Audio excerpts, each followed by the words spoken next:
Diogène de Sinope, le clodo philosophe. Ramenez-vous au philosophe. Aujourd'hui, je vais vous raconter, en plusieurs strophes, une histoire bien déjantée. Alors, restituons le contexte. Retour en Antiquité, et à Sinope, disent les textes, le petit Diogène est né. Tout d'abord, il a de la chance, car pendant son enfance, ce gros vénard reçoit une éducation de bâtard.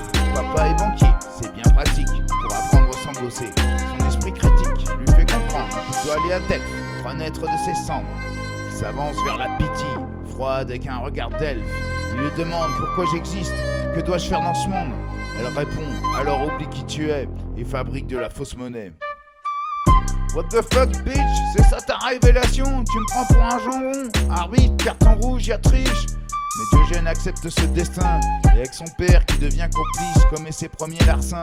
Fausse thune et pièces factices, mais bon c'est pas des flèches. Pas les couteaux les plus aiguisés du tiroir. Les keufs, les chops, c'est la dèche. Papa va en tôle et puis au revoir. Fini d'être faux monnayeur, Diogène, assume tes erreurs. Sois banni désormais de cette ville. Casse-toi, tire-toi, voilà la bile.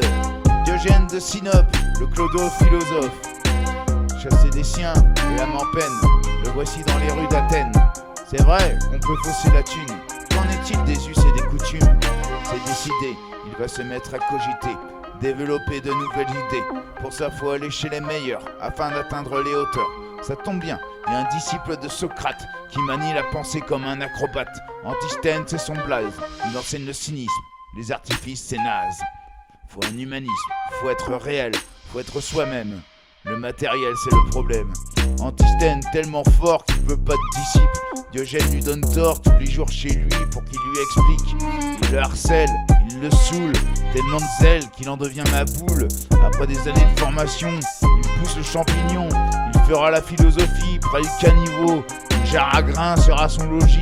Comme fringue, un manteau, un bâton dans la main, une écuelle dans l'autre. Dans la paille il se vautre. Un jour il voit un gamin boire l'eau d'une fontaine avec ses deux mains. Du coup il réalise que son écuelle est vaine, que c'est un caprice. Il la balance contre un mur à côté du tas d'ordures. Diogène de Sinope, le clodo philosophe. Il parle aux gens, il mendie, et en plus il t'insulte si dans sa paume t'as rien mis. Il se masturbe dans la rue, il pisse sur les trottoirs. C'est sûr, il devient connu comme dégénéré notoire. Il dit ce qu'il pense, il sent pas la race. Il attaque, il balance, il slash, il cadence, il fume, il t'enfume, il te fout une claque avec ses répliques de l'espace. Il te sort des punchlines qui te font chialer, les trucs les plus borderline de toute la cité. Platon a défini l'homme comme un bipède sans plume et sans cornes. Avec un poulet qui déplume dans l'acropole, Diogène corétonne. Regardez bande de couillons, voilà l'homme de Platon. Il cherche des hommes avec une torche en plein jour, à chaque rue, à chaque chemin, mais n'en voit aucun, que des aveugles et des sourds.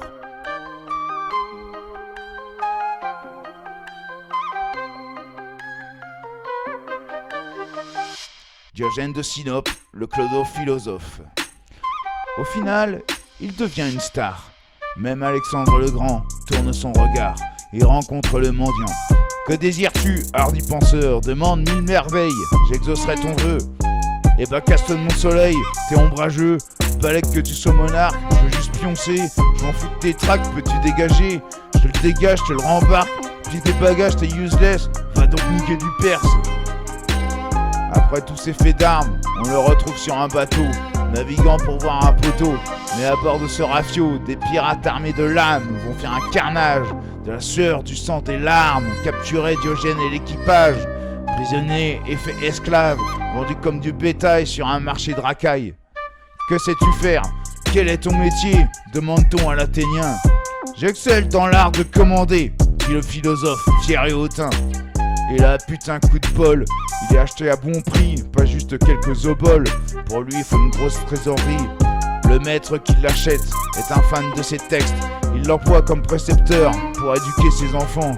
Un boulot de tueur pour un singe savant qui mourra dans son lit, loin de la souffrance et de la maladie. Ainsi se termine cet hommage du plus déclingué des penseurs. Une langue qui fait des ravages et construit des jours meilleurs. Diogène de Sinope, le clodo philosophe. Comme pour une religion, si pour la philosophie, Socrate est le patron, alors Diogène est le messie.